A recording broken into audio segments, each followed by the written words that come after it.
everyone. We're going to continue talking about the unit circle today. I'm going to have to post a series of several videos in order to complete this. My computer is having trouble recording any video that's longer than about 10 minutes. So we're going to try to do this in several 10-minute segments. Now, because it is a video, feel free to stop it at any time and pause so you can write things down in your notes as needed. So I've already written a few things on the board that we're going to start talking about. So if you need to pause it when we're talking about these, please do so you can get them in your notes. So we'll recall that the other day we defined the 6 trig functions in the unit circle. Remember, the unit circle has a radius of 1 as they relate to the angle T. So here they are. The thing I wanted to talk to you about a little bit today, several things. The first thing is the quadrants in the circle and what that means as far as the trig functions go. So we have quadrant 1 over here, and what we know is in quadrant 1, the ordered pairs have a positive x value and a positive y value. So what that tells us about the trig functions then is that the sine, which is the y value, is also going to be positive. The cosine is the x value, so it is positive. And the tangent would be y divided by x, or in this case, positive divided by positive, which is also positive. Now, we don't typically write all 6 trig functions in here because it gets a little crowded, but understand that when we're dealing with sine and cosecant, they are reciprocal functions. Their negativeness does not change. So if sine is positive, cosecant is positive. If sine is negative, cosecant is also negative. Okay? Moving to quadrant 2, and I won't talk about all of these, but because you can kind of tell what's going on here. But in quadrant 2, you'll see that we have a x value that is negative and a y value that's positive. Therefore, the sine in quadrant 2 of any angle in quadrant 2, so we're talking somewhere between 90 and 180 degrees, the sine will be positive. An angle that's between 90 and 180 degrees, the cosine will be negative. And the tangent, therefore, then would be negative. So in quadrant 3, we have our ordered pair negative, negative. So sine is negative, cosine's negative, tangent's positive. And then finally in quadrant 4, we have an ordered pair that is positive, negative. So sine is negative, cosine's positive, tangent is negative. Okay. We're now going to focus on labeling the unit circle, but remember that trigonometry started with triangles, not a circle, so we're going to actually use triangles to help us know what to label and the labels that we need to put on the unit circle.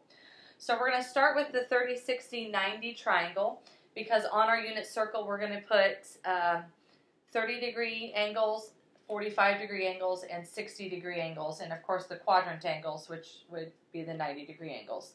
So we're going to start by looking at this.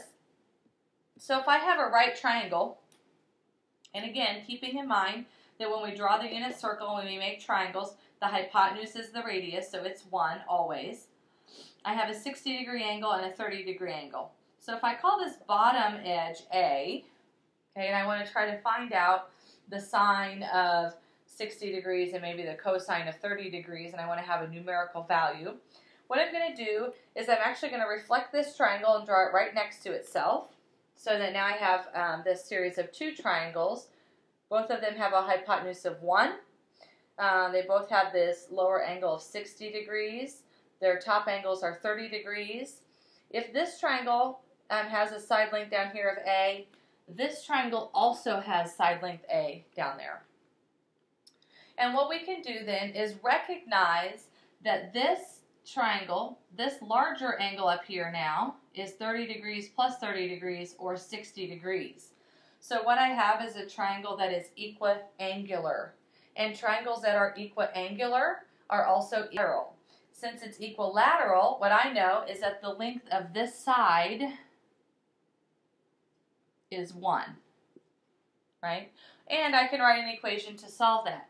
A plus A is equal to 1. Or 2A equals 1, so A equals 1/2. Okay? So if A equals 1/2, this side over here is 1/2. We can then use the Pythagorean theorem to find the length of the third side. The length of the third side then would be 1/2 squared, plus we'll call it B. So B squared is equal to 1 squared. or 1/4 plus b squared equals 1. Or, slide this over a minute so I can reach it. B squared equals 1 minus 1/4, which is 3/4. When I take the square root of that, we end up with the square root of 3 over the square root of 4, which is 2. So this side is the square root of 3 over 2. Okay. And we're going to use that information in just a little bit to help us determine the sine, cosine, and tangents of these angles. So keeping in mind, and you'll have this to refer back to, the sine of 60 degrees is the opposite over the hypotenuse, or square root of 3 over 2 divided by 1. The sine of 30 degrees is the opposite, or 1/2, divided by the hypotenuse, which in this case is 1. All right, so that's the 30, 60, 90 triangle. Let's look at the, let's check my time here. Let's look now at the 45, 45, 90 triangle.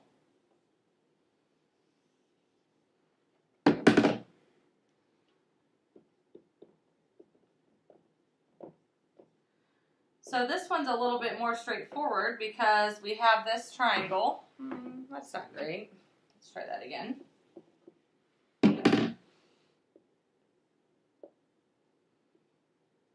It's 45 degrees, 45 degrees. Again, the hypotenuse is still 1.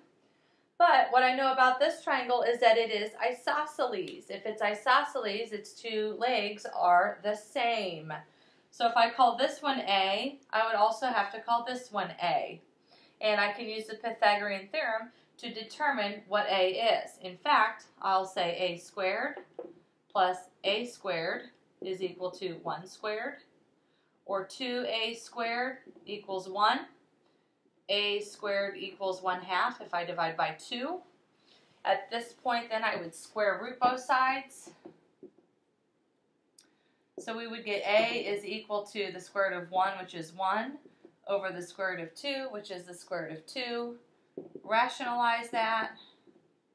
So A is the square root of 2 over 2.